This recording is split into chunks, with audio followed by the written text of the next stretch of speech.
All right, welcome to Table Talk, necessary conversations on today's most important issues.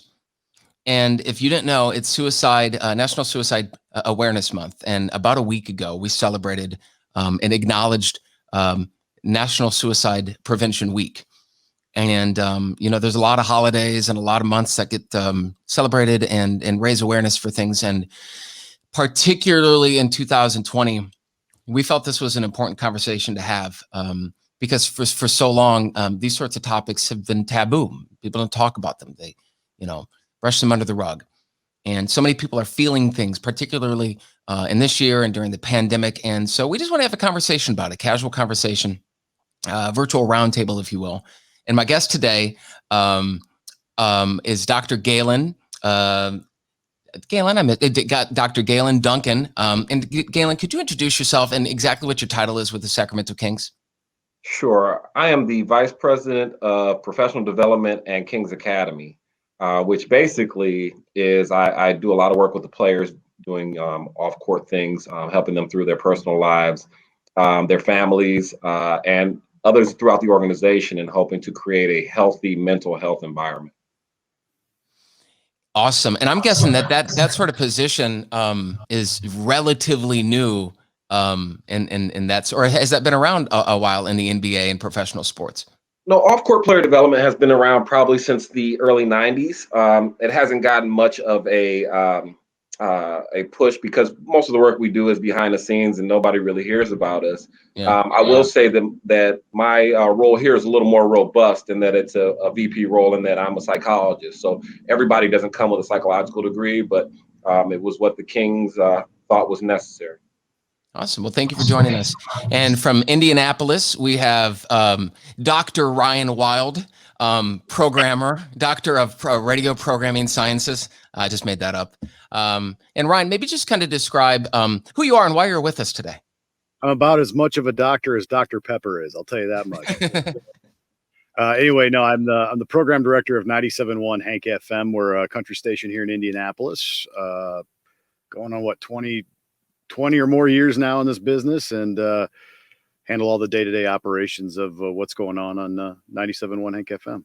And full disclosure, me and Ryan go back about 20 years. And so we have a long history, and which is why he's on this conversation today, because I knew that we were going to be having some powerful conversations about things affecting folks. And I think personal testament to that is going to be very powerful. So really the point of this conversation today is not just to talk about mental health, but really talk about, suicide and suicide awareness and prevention. And not only that, but talk about those who are maybe on the outside of that, and they feel fine, and they're in a good place, but maybe they've got people around them that they're concerned about. So we want to kind of chat about that and tactics and things you can do about that. I thought a good start, Galen, and I'll start with you, was to talk about definitions. And you hear so much about depression, and then you hear so much about anxiety. And I think they're often mixed together, kind of combined, or possibly misused. And so I just kind of wanted to get your perspective on really what the differences are between these, and how you see it. So to give you a bit of an analogy and kind of make it fun off the start, anxiety is watching a Detroit Lions game, and the depression is the outcome of being a Detroit Lions fan. So, got it. Anxiety. So, you totally understand what I'm talking about here, Ryan. Yeah. Basically, what happens is anxiety is merely a symptom. It is the things that you feel throughout the portions of your day that can potentially lead to depression. And then depression, and that was the greatest analogy, even for a non-sports fan. I think we all kind of get that, which says a lot. But depression, how does that manifest? Because I think we understand the symptom of it with anxiety. But what is, if you could kind of simply put it, what is depression? Depression is a state of being. It's a state of feeling. It's where you are. It's a dark place for many. It's wanting to do things but not having the energy to follow through with them. It's it's actually it's like having a illness or a disease that basically has inhabited your brain and your thought patterns and basically takes your energy and zaps who you really are. Got it. During 2020, I was just joking with somebody that it is September somehow, and this has been a very weird year for obvious reasons. And I've read a lot of headlines that use the word anxiety, and that so many people are, in fact, probably many or most people are definitely feeling differently or dealing with things they're not used to. Whether it's from isolation, whether it's from fear, perhaps they were diagnosed or thought they were COVID-19 positive. So how do we, and I hesitate to use the word normal, but how can someone tell whether what they're feeling is, for the sake of this conversation, normal and baseline, that, everybody's kind of dealing with right now, and it's okay. Or how do we know if it's more serious than that? And perhaps brought on by what we're going through, but maybe, I guess the better question is, how do we know when it's just something that we need to get through and work through, or maybe seek professional help? Personally, I would say when you can't get things done that you normally got done, when you can't get, when you're not as productive, or the quality of your relationships are not the same, or you have such energy that you can't get out of the bed, and that you know that you're not your true self, that's when it's time to get some help. Now, in this pandemic and with all these, different antecedents and factors that we have involved, we don't necessarily know what's causing all of those feelings. But if it goes on for a period of time, for more than 3 or 4 days to a week, then it's time to at least, talk to someone about what's potentially going on. And the problem with that with people is that, for mental health types of things, we're taught to suck it up, handle your emotions, in the case of most men, be a man and stop being a punk. Those types of things are said to someone who just might not understand exactly which way to go because of the confusion that's related to it. So it's much harder for us to go ahead and look into something. Whereas if you were to hit your foot on the floor or on a step or something, and it's hurting for more than 3 days, you're gonna go to the doctor because you know that there's potentially a bone or something that's broken that you need to get set. But unfortunately, with mental health, we won't. We oftentimes don't look into what we need to make ourselves better. Is it maybe one of those things where you really need to trust how you're feeling, and instead of sweeping it under the rug and just assuming it's going to get better, when if it's persistent, and like you said, it's affecting you and you can't get things done, or you don't want to get out of bed, is it just one of those things you got to kind of trust what your body and what your mind is telling you, and at least take the next step to see if there's something more serious? I think in my experience, living with depression as I do, what caused me to really seek the help that I needed was the fact that it just my depression kind of became my focal point every day. It's like I got up and it was like I never really dwelled in what one of my therapists said was rational and irrational thought. I would always dwell in the irrational thoughts where I wasn't good enough, or I didn't bring any value to this day. I didn't, I found that my depression became who I was 24/7, and I had lost the identity of who I really was, outside of depression. So I hadn't learned to deal with it and work with it, in my life. I hadn't had any medication. I didn't know if I needed medication. These were all things that, at one point in time came to a head, and I hit rock bottom, and I was planning my own end. I knew the where, the when, the how I was going to do it. But I had a support system in my life that just refused to give up on me. And not everybody has that, and it's crucial to have people in your life that will check in on you. And if you're unaware every day, everybody always knows me as the funny, laughy, jokey guy. And that's, I love having fun and having a good time, but it's what's going on beneath the surface that people don't see. And that's why it's so important just to make sure you're checking in on the people that you love, that just to, let them know that you're thinking about them, that you love them, that you care about them, that they do matter. But everybody's journey with depression can be different, but there's also a lot of things that is some can be triggered by things. Some of us are born with it. Mm. You know, I come from a family that my dad was manic depressive. He was before I was, you know, even in the picture, he almost killed himself. My great grandfather killed himself. My uncle killed himself. I come from a family that has seen that play out more often than not. So, Ryan, you talk about a support system, and you've got a great wife who, in your own words, in the past, you've said saved your life.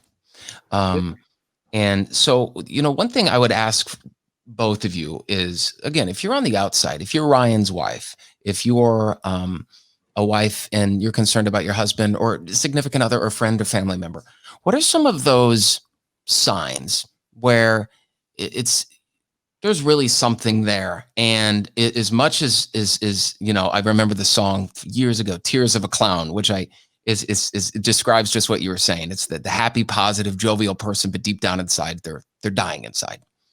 What are some of those? Are there tactics or signs that you can see externally, which should raise a red flag? Galen, is there anything that you've seen? Yeah, absolutely. You know, the early stages, you know, is just a marked change in behavior. You know, who that person normally is. Maybe their level of acceptance of certain things changes. Maybe they're a little more irritable than they were before. They're harder to pin down. They become isolative. You know, if as the stages get further and further, sometimes we miss this because they become almost a resolved person, like they get almost like happy and almost back to who they were, but at a manic level where they start giving away valuable items and things like that. Because, like Ryan has said, he had a plan, he had an idea, he knew what he was going to do when he was going to do it. That's far off, and we're very lucky that, and for Ryan's sake, that we had people in his life who were willing to step to him and to, you know, identify these changes and maybe even see them. And I'm wondering if that was kind of what happened, where people kind of recognizing where you were, Ryan, and started to maybe even confront you about your behavior. one of the things my wife likes to use is, and it makes sense that I kind of went dark. You know, I was disinterested in doing anything with my wife, my family. I wanted to be by myself. You know, it's almost like I felt like I had to punish myself every day because that's, you know, that's all I was, you know, good for. But like I didn't see the good in things. You know, the sad part about it, like, you know, my wife, we were pregnant with our second child, my son Bailey, and I was dealing with this during that time. And you know, so that should be a happy time. You've got a baby on the way, you got a baby boy, and all these things. And I couldn't find the positivity in any of that. You know, and in fact, I was disinterested in a lot of the doctor's appointments, going to all those things. It just wasn't involved. I just wanted to be by myself. I didn't, you know, and I started, you know, kind of, you know, I call it living your life with an expiration date, where it's like you are like, okay, I want to be, this needs to happen by this time. And so I found myself doing a lot of the things like you were saying. It's like you get resolved a little bit, and you kind of start just giving things away. I was giving things away to people too. Like, you should have this and you should have that. Knowing in my head that I was, you know, I was planning on not being here in a short amount of time. And it was just those things that, you know, this was 8 years ago, me, you know, and my wife, you know, she said it best to me once. She goes, sometimes you don't need people just to sit here and poke at you or corner you and say what's wrong. Sometimes when you're in that dark place, you just need that person to be next to you to let them know that you're there. And that's what she refused to do, was to not be there. That's what she refused. You know, Galen, one thing I was thinking about is I think we've all had friends we've been concerned about. I have, for sure. And I think one of the things is we're concerned about getting in somebody's business. It's not our issue. It's not our problem. That's somebody else's something to deal with. They're not family. They're no coworker. And there's this thing about privacy. And again, just not getting up in not blowing up somebody's spot.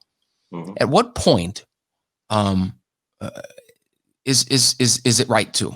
where it's for the sake of their life, and they may be mad at you, and it may damage the relationship. Is there just a point where it's time to get up in somebody's business? And have you seen somebody have to deal with that before? Absolutely. Oftentimes in those situations, they end up being things like having to have a group intervention. You oftentimes have to have a number of people come sit in, and that is the purpose of a true intervention, a therapeutic intervention, is to have people in your life point out everything that they see, and not only what they see and how you're hurting yourself, but how you're hurting each one of them. And so you do interventions for substance abuse, you do interventions for people who have maladaptive behaviors, but you also can do an intervention for a suicide person. And I think the biggest or the first thing we can't be afraid of is actually saying that thing to the person, because that's usually what hasn't been done. And that question, the question that we're all afraid of, is to ask somebody, are you thinking about hurting yourself or hurting someone else? Mm. And I will go one step further, because many people will say no, because in their mind, hurting themselves is not necessarily a bad thing. So killing themselves is not necessarily hurting yourself in a person who's depressed mind. So the next question is, are you thinking about killing yourself? And asking that question directly. And you ask, well, like, when are we not in somebody's business? Well, the question I would ask you in return is, would you rather handle their business and have them angry with you, or would you rather them handle their business or having to handle their business at a time when they're not around anymore because of something you could have helped? Yep. Anger goes away. Suicide, an actual committed suicide where somebody dies, it doesn't. Yeah, that phrase, a temporary solution to a permanent solution to a temporary problem, always stuck with me. And yeah, be mad at me, but be alive. Yeah, and the other problem that we have, and I think this is in businesses, in life, this is everywhere, is that people are afraid to hurt other people's feelings when they have valuable information that could be better for them. If you love someone, you don't wait. You ask. That's love. My I wife, wanted to ask. Go ahead, Ryan. my wife was asking that. Problem with me is I was so ready to be gone. I was like, it's good. Yeah, I'm ready to do it. And I was telling her that your life will be better if I'm not here, but Mhm. she refused to hear that. You know, Ryan, what did she do? What was the next step? Because you had that tough conversation. She was there. She was by your side. How did you get into the mindset where were you forced into therapy? Did you what happened after that? the thing, it's kind of, goes back to what Galen said too, that, anger goes away. Right. And, she started kind of laying in some ultimatums on me, just being like, look, and, I need you here. And she, and would kind of throw some things that, I would not want to have happen, should I, in my life, or at least if I was not around. And she's like, I will go with you. I will, I'm not going Mhm. to leave your side. She goes, I don't Mhm. care how angry you get at me, the next, however many days, weeks, months, years, I'm not Mhm. going to let you go. Um, and I think it was the fact that it's Mhm. funny is, guys are always like, oh, my wife's so naggy. Well, it's like she was naggy in the right ways. She would not fall out of my orbit. That's why I Mhm. always remind everybody, it's like, you got to stay in people's orbit. Right. And she Mhm. was the one that was constantly flying closest to my son. You know what I mean? She just kept coming around, and I couldn't shake her. It's Mhm. not like she was like 24/7, like a helicopter wife or anything like that, but Yeah. she refused to fall out of my orbit. Yeah. And, yeah, there were some ultimatums here and there that, they were all things that, totally make sense. It's the fact that she refused to not love me. You know what I Mhm. mean? Like, that was the thing that I think was what I thought I wasn't deserving of. I wasn't deserving of love. I wasn't deserving of caring. And she refused to let me feel like I wasn't loved, and that I did matter, and Mhm. it's hard. I, d- Good for I, her. I, I think about so many people in isolation right now, and today's the first day in a month Galen knows this, that the sky is blue, um, because of Right. because of these fires. So we're stuck inside because we're not supposed to go outside. Right. And then when we can't go outside, then we can't because of smoke, Mhm. and the air quality. It's a lot, and you feel trapped. And Mm. so I do wonder with folks that are alone and maybe they live alone, Mhm. that maybe don't have a wife or a significant other with them so closely. What can they do? Of course, in Austin, can we go ahead and put up the National Suicide Lifeline? Mhm. We'll put it up a couple of times. Thank you. There's clearly this phone number that people can call, but what are some of the resources out there? Is and if somebody's not ready to make that phone call, is there something people can do? Yeah, I think there's a number of things. One is, the simplest thing might be able to reach out to somebody that you just trust, just to bounce some things off. Call somebody that maybe a childhood friend that you've always been able to share certain things with. If it's not someone in your household, that's a good place to start. But if you don't have anyone in your household, that's a good place to start. But if we're looking for more professional help, I mean, because of the state we're in, there's a lot of opportunities available via different apps and websites to assess where you are, to check on your own well-being, like we would do a normal questionnaire for diabetes or any other type of illness. You can do a questionnaire that kind of rates yourself as to where you land on a depression scale. There's other ones like uh, there's mindfulness apps that you can utilize to bring down some of your anxiety and some of your stress and feelings. I would suggest working out.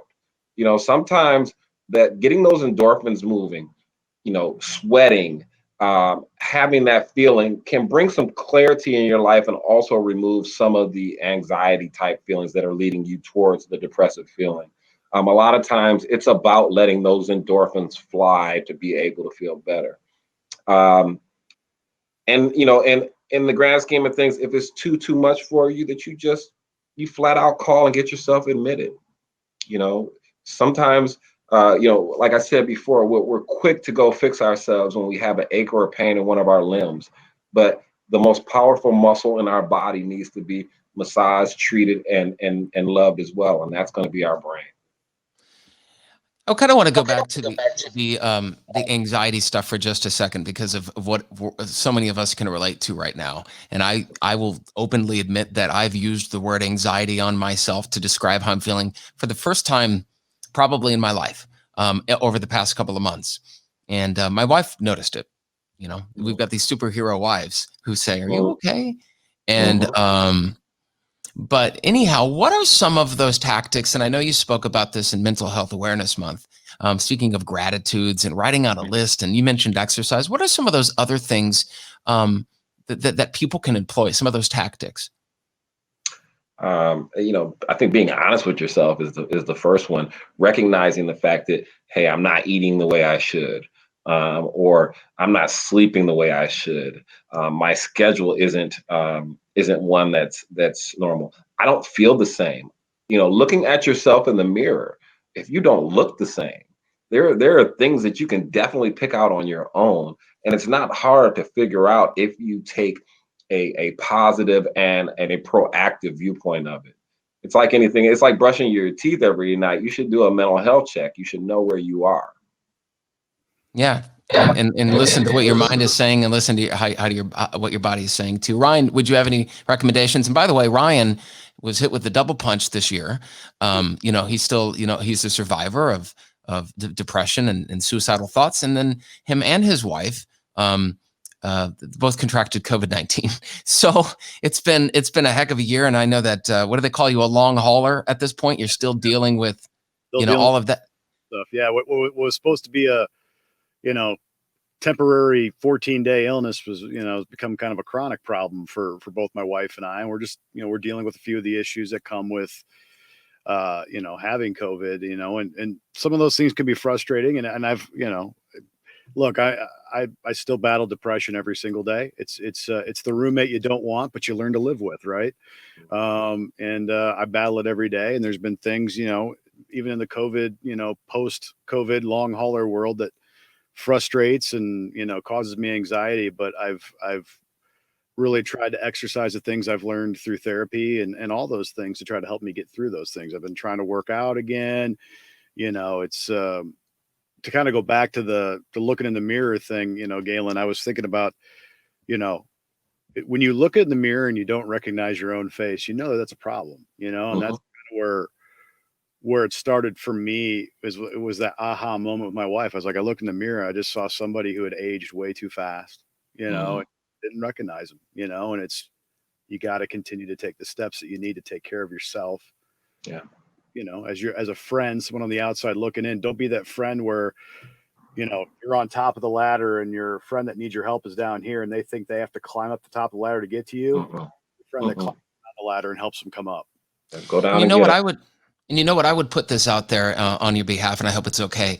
If somebody's watching right now and they don't feel like they have a friend or family member or anybody that they can trust, I know Galen in the past has put it out there and say, reach out to me, reach out to, Ryan, I'm sure would be happy to hear from somebody. And same with us at the radio stations. We're here, we're part of this community, and, we want everybody, whoever it is, to be okay. So if you're more comfortable with that too, please let us know. And then I do, Austin, if we could just put the Lifeline up one more time, the National Suicide Prevention Lifeline number. And this is a wonderful resource and really has exploded in popularity. May not be the word, but they're staffed and they are there and they are waiting. And so hopefully through some of those tactics that we talked about today or calling that number, you can get the help you need if you need it. And Dr. Galen Duncan and Ryan Wild, I really appreciate you guys joining us today. This is powerful stuff. Thanks for having us, man. This is great. Cool. Well, thank you and have a good rest of your day, guys. Take care. Yeah, powerful stuff. It's Table Talks. And today we're talking about suicide prevention during Suicide Awareness Month. And the power of music is incredible. We talked about this during Mental Health Awareness Month and how a song can elevate your mood when you're feeling a type of way, whether you're feeling down or you're feeling up. And we came across a new artist, who's young and just getting started and making a name for herself. But her name is Zoe Wees. And she has one of those songs you hear, you just want to look up the lyrics to because you're like, wow, that is powerful. And I'm connecting with every single word. And the song is called Control. And for that reason, we wanted to talk to Zoe today. So Zoe, all the way live from Paris, France. Thanks for joining us today. Thank you, guys. I got to be honest with you. There's not a lot of times that I hear a song that I'm just moved by and it just hits you right in the chest. And this one did it. And so Zoe, I just want to tell you that this song is nothing short of powerful. From the lyrics to the way the music is arranged, and the way you sing it.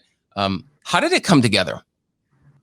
Thank you so much, Joey. So actually, I've been through the studio. It was like Control was the first songwriting session I've ever had, and it was really exciting. And then I thought, why not using my music as my therapy and my way to help other people with it? And so Control is about when I was younger, I had relenting childhood epilepsy, and I had a teacher in that time, and she helped me a lot fighting my demons and dealing with my anxieties.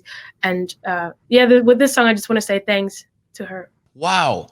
And, I would say, if you listen to the song, you just hear a lot of maturity, and I'm not going to blow up your spot. But you are your sound is so many years beyond how old you are. And so you said that was your first songwriting session. Have you continued to write that way? Has that kind of become your style? Or was that just kind of a one-off in the moment? Thank you so much. No, I keep writing this way because that was the first vibe and it was the best vibe I've ever had. So I keep writing like that, and it's always going to be dark and storytelling and deep and always about my past, because I think if you write about something you've been through, you can feel it a little bit more. So it's going to be that way. Yeah. It's going to stay that way. Yeah, and I think it comes through too when you listen to it, and people can kind of put their own story to the lyrics. And speaking of the lyrics, they're really deep and introspective. There's a line. Early in the morning, I still get a little bit nervous, fighting my anxiety constantly. I try to control it. Did you write this song by yourself? And can I ask the inspiration behind it, or maybe delve a little bit deeper into the inspiration behind words like that? So the first verse is basically, it's just about, because when I had the epilepsy, it was when I woke up, I knew I'm going to have a seizure today. So I was just waiting for that moment, and I don't have it anymore, but I still got these anxieties when I wake up that I feel like, okay, today there's going to be a seizure. That was the sense of the first verse. And then there was one other line I just wanted to ask you about, because I listened to this song over and over and over again, and I just feel like I connect in my own way to it. But in one line, you said, "I need you to know I would never be this strong without you. You've seen how I've grown. You took all my doubts because you are home." And so, there's so many different ways to interpret that. But again, what did you mean by that when you wrote that?